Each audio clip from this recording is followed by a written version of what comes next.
7 October বুধবার রাত 8টায় খালেদ মহিউদ্দিন আছে রেডিওস্পিকে জানিয়ে দিচ্ছে শিরোনাম। প্রধানমন্ত্রীর মতে বিদেশিদের হত্যা পরিকল্পিত, তবে এভাবে আর দেশকে অস্থিতিশীল করা যাবে না। নির্বাচনের দাবিতে সমমনাদের নিয়ে বড় জোট করতে চায় বিএনপি, খালেদা জিয়া দেশে ফিরেই ঘোষণা। গুলিবিদ্ধ শিশু সৌরভের পরিবারকে টাকা নিয়ে মামলা তুলে নিতে বলছেন এমপি লিটন, নইলে প্রাণ নাশের হুমকি।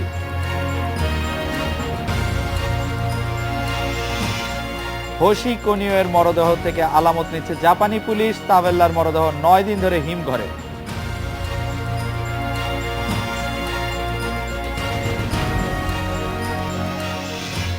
প্রধানমন্ত্রী শেখ হাসিনা বলেছেন, বাংলাদেশে ভাবমূর্তি নষ্ট করতে একটি মহল পরিকল্পিতভাবে বিদেশি নাগরিকদের হত্যা করছে, তবে এসব হত্যাকাণ্ড ঘটিয়ে দেশকে অস্থিতিশীল করা যাবে না। রাজধানীর মিরপুর সেনানিবাসে এক অনুষ্ঠানে প্রধানমন্ত্রী এসব কথা বলেন। মিরপুর ডিওএইচএস এ শহীদ সামরিক বাহিনী সদস্যদের পরিবারের জন্য বহুতল ভবনের উদ্বোধন করেন প্রধানমন্ত্রী।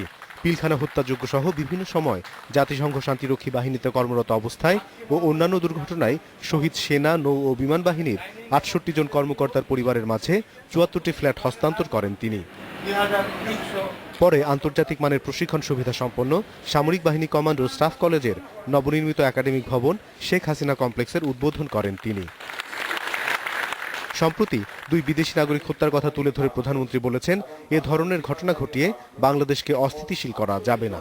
এই ঘটনাগুলি দেখে মনে হয় যে এটা কোনো দুর্ঘটনা না, এটা খুব পরিকল্পিত ভাবেই কোনো মহল এই ধরনের ঘটনা ঘটাচ্ছে।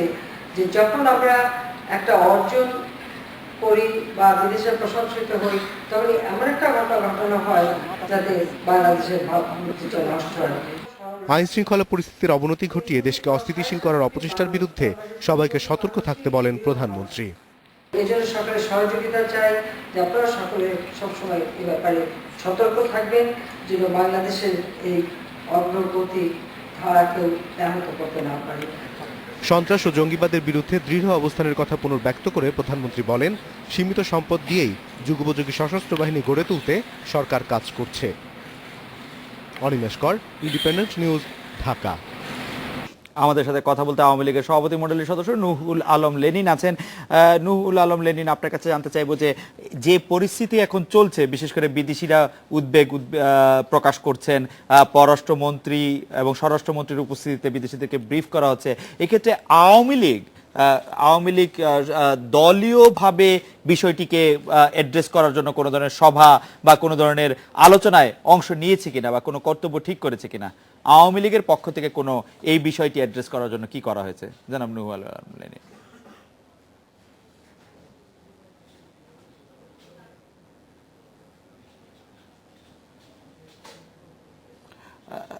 লেনিন ভাই, আমি কি প্রশ্নটি আবার করব? আমার মনে হয় জনাব নুহুল আলম লেনিন আমাকে শুনতে পাচ্ছেন না। লেনিন ভাই, আমাদের এই কারিগরি সমস্যার সমাধান করার আগে দর্শক আমরা একটা বিরতি নিয়ে ফিরে এলাম এডিটর স্পিকে। আশা করছি নুহুল আলম লেনিনের সঙ্গে আমাদের এবার যোগাযোগ প্রতিষ্ঠিত হবে। লেনিন ভাই, আমরা আসলে আপনার কাছে জানতে চাইছিলাম যে বিদেশিরা উদ্বেগ জানাচ্ছে পররাষ্ট্রমন্ত্রীর উপস্থিতিতে তারা দুইজনই আসলে বিদেশিদেরকে ব্রিফ করছেন, তাদেরকে বলছেন যে আসলে যে নিয়ে খুব উদ্বিগ্ন হওয়ার কিছু নাই। আওয়ামী লীগের পক্ষ থেকে এই বিষয়টিকে অ্যাড্রেস করে কোনো জরুরি সভা বা সিদ্ধান্ত হয়েছে কিনা, বিষয়টি কিভাবে মোকাবেলা করা যেতে পারে, জনাব নুহুল আলম লেনিন? ধন্যবাদ। আওয়ামী লীগের পক্ষ থেকে আলাদাভাবে কোনো জরুরি সভা বা ইত্যাদি এই ধরনের কিছু হয়নি, কারণ এইটা এখন সরকার এবং রাষ্ট্রীয়ভাবেই এই ব্যাপারে মাননীয় প্রধানমন্ত্রীও বক্তব্য দিয়েছেন এবং পররাষ্ট্রমন্ত্রী, স্বরাষ্ট্রমন্ত্রীও তারাও সরকারের অবস্থান তারা তুলে ধরেছেন, এবং সেটা আওয়ামী লীগের মতামতের বাইরে কোনো অবস্থান নয়। তারা যেটা বলেছেন, আওয়ামী লীগ তারিখ প্রতিধ্বনি করতে পারে, এবং আমরা এটা বলতে পারি যে নিঃসন্দেহে এই ঘটনাটি অনাকাঙ্ক্ষিত, দুঃখজনক, কিন্তু এইটা যে হয়েছে এইটা কোনো বিচ্ছিন্ন ঘটনা নয়, পিছনে এটার নিশ্চয়ই কোনো অপশক্তি কাজ করছে। বাংলাদেশের ভাবমূর্তি যখন আকাশ স্পর্শ করেছে, মাননীয় প্রধানমন্ত্রী যখন জাতিসংঘে গিয়ে চ্যাম্পিয়ন অব দ্য ওয়ার্ল্ড এবং আইসিটি পুরস্কারে ভূষিত হচ্ছেন, সেই সময়েই এই ঘটনাটি, এই যে এইখানে দুজন বিদেশির হত্যাকাণ্ড বা এখানে আপনার ক্রিকেট দল না আসা, এই ঘটনাগুলো নিশ্চয়ই তার কোথাও একটা যোগসূত্র রয়েছে বলে আমাদের ধারণা। এবং বাংলাদেশকে ডিস্টেবিলাইজ করা, বাংলাদেশের ভাবমূর্তি ক্ষুণ্ণ করা, আমাদের বিজয়টাকে ম্লান করে দেওয়ার লক্ষ্য থেকেই এইটা দেশি বা বিদেশি শক্তি আইএস বা আইএসআই এবং সেটার সাথে অন্যান্য অভ্যন্তরীণ বা বাইরের শক্তি, বৈরী শক্তি তারা যুক্ত হতে পারেন, সেটা নিঃসন্দেহে তদন্তের ভেতর দিয়ে বেরিয়ে আসবে।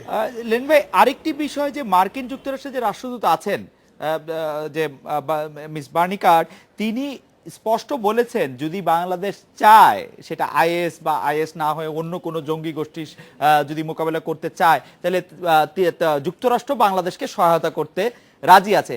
এই বিষয়টি কি আপনারা তলিয়ে দেখছেন যে যুক্তরাষ্ট্রের সহায়তা নেওয়ার দরকার এই মুহূর্তে আছে কিনা, বা আপনারা ভাবছেন কিনা বিষয়টি নিয়ে?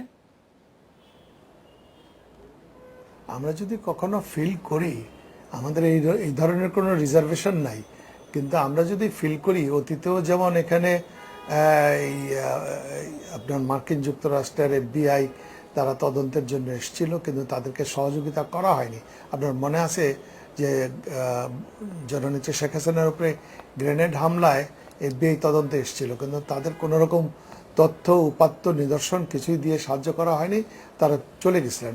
আমরা সেই ধরনের কোনো প্রহসন করতে চাই না। আমরা যদি এইটা নিজেদের মানে বিভিন্ন এজেন্সি তাদের তৎপরতার ভেতর দিয়ে এটার অপরাধীদের খুঁজে বের করতে সক্ষম হই, তাহলে পরে আমাদের বিদেশি সাহায্যের প্রয়োজন হবে না। এখন পর্যন্ত আমরা কোনো বিদেশি সাহায্যের কথা ভাবছি না। তবে যদি প্রয়োজন হয়, আমি বারবারই বলছি, যদি প্রয়োজন হয় তাহলে সেই ব্যাপারে নিশ্চয়ই আমাদের প্রপার অথরিটি এই ব্যাপারে সিদ্ধান্ত গ্রহণ করবে। লেনিন ভাই, এফবিআই কে কিন্তু মোটামুটি ভাবে বিদেশে যখন তারা কাজ করতে চায় তাদেরকে এক ধরনের ক্রাই বেবি বলা হয়। ওরা সব দেশে গিয়েই বলে যে তাদেরকে আসলে কাজ করতে দেওয়া হয়নি। আপনি নিশ্চয়ই মনে আছে অভিজিৎ হত্যার পরে যে এফবিআই যে দল বাংলাদেশে আসছিল, তারা কিন্তু বিভিন্ন সাংবাদিকদেরকে বিভিন্ন সময় বলছে তারা আসলে সরকার থেকে ঠিক সেই রকম সহযোগিতা পায়নি। আপনি যে অভিযোগ আসলে আগের সরকার সম্পর্কে করেছিলেন, সেই অভিযোগ কি আপনাদের উপরেও বর্তায় কিনা কিছুটা? আপনার নিশ্চয়ই মনে আছে যে অভিজিতের স্ত্রী এবং এফবিআই সাংবাদিকদের সাথে যে কথা বলেছে, সেখানে বলা হয়েছে যে এফবিআই আসলে সেই অর্থে সহযোগিতা পায়নি বাংলাদেশের সরকারের, প্রশাসনের, পুলিশের, গোয়েন্দাদের। আমি একটা পাল্টা প্রশ্ন করতে চাই। এখানে আপনার অস্ট্রেলিয়া এবং মার্কিন যুক্তরাষ্ট্রের পক্ষ থেকে বলা হয়েছে যে এই ঘটনাগুলোর আগেই তারা জানতেন এবং সরকারকে নাকি তারা সতর্ক করে দিয়েছেন। তারা বলতে, তারাই তো জানেন, তাহলে কে এটা করেছে? তারা করেছে, তাহলে সেটা তারা বলে দিচ্ছেন না কেন? তারা যদি এতই ওয়াকিবহাল হয়ে থাকেন তাহলে তো এই বিয়ের আসা দরকার পড়ে না। তারা সেটি বলে দিচ্ছেন না কেন? তারা যদি এতই ওয়াকিবহাল হয়ে থাকেন তাহলে তো এই বিয়ের আসা দরকার পড়ে না। তারা সেটি বলে দিচ্ছেন না কেন সেটি নিশ্চয়ই তারাই খুব ভালো বলতে পারবেন। আমাদের সাথে বিএনপির স্ট্যান্ডিং কমিটির সদস্য জেনারেল হান্নান শাহ আছেন, কিন্তু জেনারেল হান্নান শাহর কাছে যাওয়ার আগে আমি আপনার কাছে আরেকবার যেতে চাই। লেন ভাই, আপনি কি একটু বলবেন যে শিশুকে গুলি করায় আহত করা এমপি লিটন, সেই লিটন সাহেবকে এখনো গ্রেপ্তার করা যায়নি, উল্টো তিনি নাকি আহতের পরিবারকে হুমকি ধামকি দিচ্ছেন। পত্রপত্রিকাগুলি বলছে যে বলা হচ্ছে যে কিছু টাকা নিয়ে মামলা উজ্জ্ব করে নেন, নাইলে কিন্তু জীবনের হুমকি আছে। আমাদের আইন শৃঙ্খলা করা বাহিনীদেরকে আমরা ব্যর্থ বলবো, নাকি আইন সবার জন্য সমান নয় বলবো? না, এবং যদি বলে থাকে সেই আমাদের বীরপঙ্গুটি, তাহলে সেটা নিশ্চয়ই গ্রহণযোগ্য না। এবং সেটা আমরা তাকেও, আমি সেদিনও আপনাদের ওখানে গিয়ে বলেছি, কেউ আইনের ঊর্ধ্বে নয়। মাননীয় প্রধানমন্ত্রী গত সোমবার ক্যাবিনেট মিটিংয়ে সুস্পষ্টভাবেই বলেছেন যে তাকে বাড়তে দেওয়া হবে না এবং যথাযথ পদক্ষেপ নেওয়া হবে। আমি একজন নাগরিক হিসেবে মনে করি, আওয়ামী লীগের কর্মী হিসেবে মনে করি যে সে যে কাজটি করেছেন সেটা আওয়ামী লীগের কাছে, দেশের কাছে, মানুষের কাছে কোনোভাবেই গ্রহণযোগ্য নয়। কাজেই তাকে শাস্তি পেতে হবে, তাকে এর জন্য দেশবাসীর কাছে জবাবদিহি করতে হবে, আইনের কাছে জবাবদিহি করতে হবে। লেনিন ভাই, জনাব হান্নান শাহর কাছে যাওয়ার আগে সর্বশেষ প্রশ্ন, যেটি হচ্ছে যে আমাদের সামাজিক গণমাধ্যমে যেটি সবচেয়ে বেশি আলোচিত হচ্ছে, যে সরকারি দলের শীর্ষ নেতারা বলছেন যে বিদেশিদের হত্যায় বিরোধী রাজনৈতিক শক্তির হাত আছে, স্পেসিফিকলি বিএনপি এবং জামায়াতের কথা বলা হচ্ছে। আপনাদের কাছে এখন পর্যন্ত এই বলার পক্ষে সবচেয়ে বড় যুক্তিটি আসলে কি? শোনেন, একটা বড় লজিক হচ্ছে এই ব্যাপারে যে যতক্ষণ পর্যন্ত তদন্ত করে প্রকৃত সত্য উদ্ঘাটিত না হবে ততক্ষণ তো নানা রকম স্পেকুলেটিভ কথা হবে। আমার নিজের কথা যদি বলেন, আমার স্পেকুলেশনটা অত্যন্ত সহজ আর 10টা মানুষের মতোই। যেখানে সালাউদ্দিন কাদের চৌধুরী এবং আলী হাসান মোহাম্মদ মুজাহিদ, আপনার যুদ্ধাপরাধী দুজন আলী হাসান মুজাহিদ, তাদের এখন ফাঁসির প্রক্রিয়া চলছে। সেইখানে এই দুইজন কুখ্যাত যুদ্ধাপরাধীর তারা তাদের পরিবার, তাদের দল, তাদের জাতীয় আন্তর্জাতিক মুরব্বীরা তারা যে বাংলাদেশে একটা পরিস্থিতির সৃষ্টি করবে না, এটাকে গ্যারান্টি দিয়ে কে বলতে পারে? সুতরাং ওইটাই হচ্ছে আপনাদের যুক্তি। লেন ভাই, আপনাকে অনেক ধন্যবাদ। আমি জেনারেল হান্নান স্যার কাছে একটু জানতে চাইবো যে গত কয়েক বছরের সরকারে থাকা আওয়ামী লীগকে বেকায়দায় ফেলতে বিএনপি এবং বিএনপির যে সমমনা জোটগুলি আছে পতন ঘটাতে অহিংস সহিংস সব ধরনের কর্মসূচি করা হয়েছে। এখন কেউ কেউ বলছেন নিরাপত্তা নিয়ে সরকার দেশে বিদেশে এখন কিছুটা বিপাকে আছে। এই বিপাকে থাকা সরকারকে এবং এই অবস্থার প্রেক্ষিতে আপনারা খুশি কিনা জেনারেল হান্নান শাহ?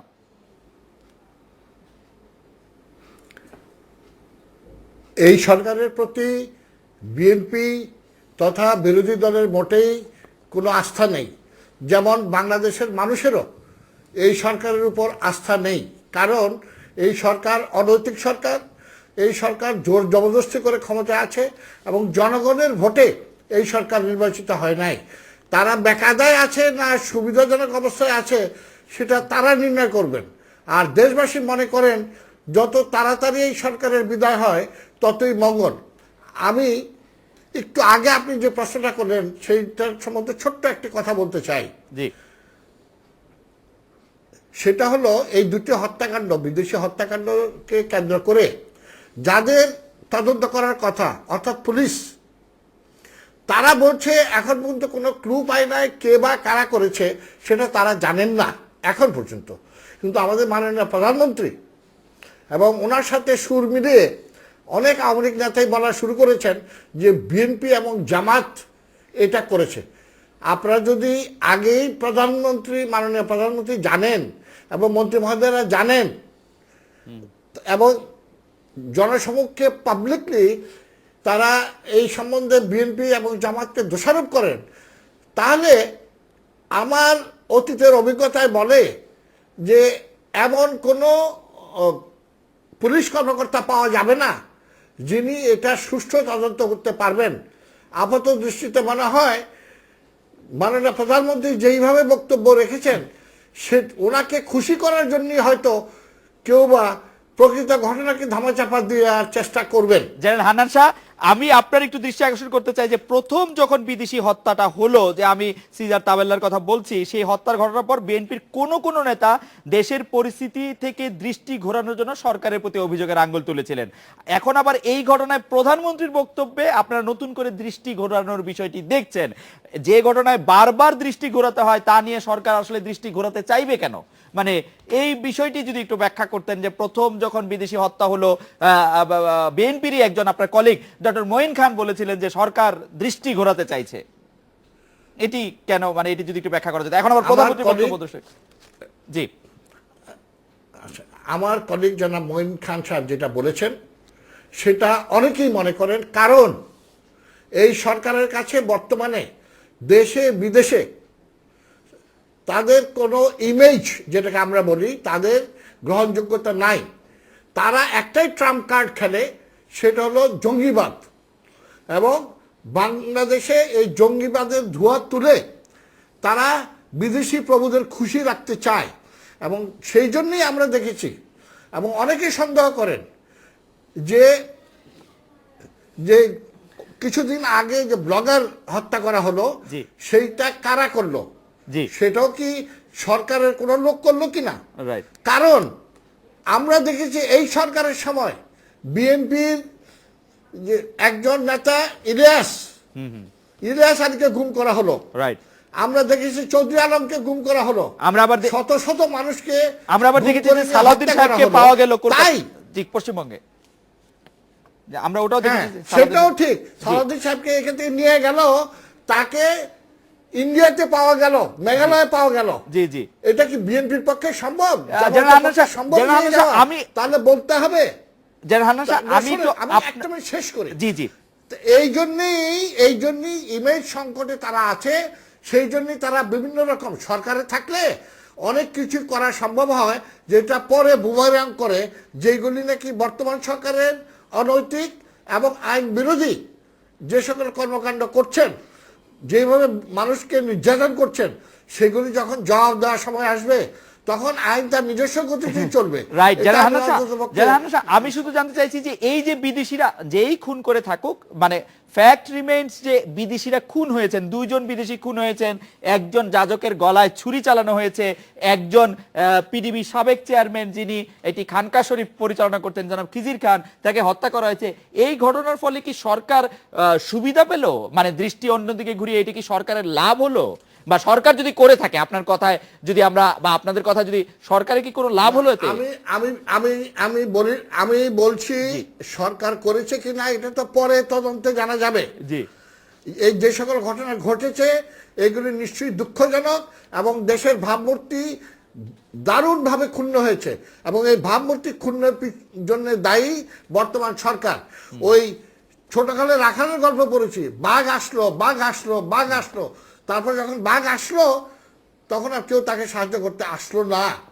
এই ঠিক এমনি এই জঙ্গিবাদ বলতে বলতে বিএনপি জামাত জঙ্গি হয়ে গেছে সব, একমাত্র আওয়ামী লীগ জঙ্গি না। আমার স্পষ্ট মনে আছে 28শে অক্টোবর যে ঘটনা এই পল্টন মোড়ে ঘটলো, এসছে নৃশংস হত্যাকাণ্ড বা যে জঙ্গি অপরাধ, আর কিছু হতে পারে বলে আমি জানি না। জেনারেল হান্নান সাহেব, আমার আপনাকে এটা অনেক মনে আছে- ধন্যবাদ। আমি জনাব নূর আলম লেনিন আপনার কাছ থেকে শুধু জানতে চাইবো যে বিষয়টি জেনারেল হান্নান সাহেব তুলে ধরলেন, যদি মাননীয় প্রধানমন্ত্রী সহ সরকারের শীর্ষ পর্যায় থেকে বলে দেওয়া হয় যে এই ঘটনাটি আসলে তারা ঘটাচ্ছেন, তাহলে নিরপেক্ষ তদন্ত হওয়া সম্ভব কিনা আপনি যদি খুব দ্রুত আমাদের বলেন জনাব লেনিন। না, এটা তো অতীতেও আমরা দেখেছি। কারণ আমরা যখন এগুলো বলি তখন বিএনপি এর পক্ষ থেকে বলা হয় যে আওয়ামী লীগ এই সকল করে প্রতিপক্ষের উপরে তারা এটা দায় চাপায়। আপনার তো নিশ্চয়ই মনে আছে যে 2004 সালে গ্রেনেড হামলার সময় বেগম খালেদা জিয়া স্বয়ং বললেন যে শেখ হাসিনা তার ভ্যানিটি ব্যাগে করে গ্রেনেড নিয়ে গেছিলেন বঙ্গবন্ধু এভিনিউতে, এবং সেখানে গ্রেনেড নিক্ষেপ করে তিনি একটা পরিস্থিতি সৃষ্টি করতে চেয়েছেন। তো কিন্তু পরবর্তীতে তদন্তে কি বেরোলো যে এখানে সমস্ত কিছুর মূলে আছে ক্ষমতাসীন বিএনপি। সেই সময় তারা জঙ্গিবাদীদের সাথে যোগসাজশে বসে হাওয়া ভবনে বসে। কিন্তু লেনিন ভাই, আপনার এই কথা সূত্র ধরে কি বলতে পারি যে তখনকার সরকারও যে চাপিয়ে দেওয়া ব্লেম গেম খেলেছিল সেখানে তারা পরবর্তীতে ভুল প্রমাণিত হয়েছিল, এখনকার সরকারও যে ব্লেম দিতে চাচ্ছে সেটা পরবর্তীতে ভুল প্রমাণিত হবে, আপনি কি এটাই বুঝাতে চাচ্ছেন? আমরা তো ব্লেম গেম করছি না, কারণ আমরা সুনির্দিষ্টভাবে যখন বলি যে এই ঘটনাটির সাথে তাদের একটা যোগাযোগ আছে এবং সেইটা তারাই সেই লিঙ্কস আমাদের দিয়ে দেয়, এবং আপনি অপেক্ষা করেন না, দেখেন থলের কি বেড়াল বিড়য়। হ্যাঁ জি জনাব লেনিন, আপনাকে ধন্যবাদ। আপনি ব্রিগেডিয়ার জেনারেল হান্নান সাহেব, আপনি যদি দুই একটি বাক্য বলেন আমাদের একদম শেষ পর্যায়ে, আমরা 20 সেকেন্ড, আপনার কোনো কিছু বলার থাকলে শেষ বক্তব্য। লেনিনকে আপনি শুনলেন যে অতীতেও বিএনপি আসলে এগুলি বলেছে, 21 আগস্টে গ্রেনেড হত্যার পরে 10টা কষ্ট মামলার কথা তিনি অবশ্য বলেননি, আমার মনে আছে 10টা কষ্ট মামলার ব্যাপারে আপনি কি বলেছিলেন, বাংলা ভাই সম্পর্কে আপনারা কি বলেছিলেন সেটিও আমার আসলে মনেই আছে। জেনারেল হান্নান সাহেব, আপনি যদি শেষ কথা বলেন। তো আমি জনাব লেনিন সাহেবের, ওনাকে আমি এমনি ভালো রাজনীতিবিদ হিসেবে জানি, এবং জানি যে উনি দলের স্বার্থে হয়তো কিছু ভুল তথ্য আজকে আমাদের সামনে উপস্থাপনা করলেন। দেশ নেত্রী বেগম খালেদা জিয়া কখনো বলেন নাই যে বর্তমান প্রধানমন্ত্রী উনি ভ্যানিটি ব্যাগের ভিতরে ওই গ্রেনেড নিয়ে গিয়েছিলেন।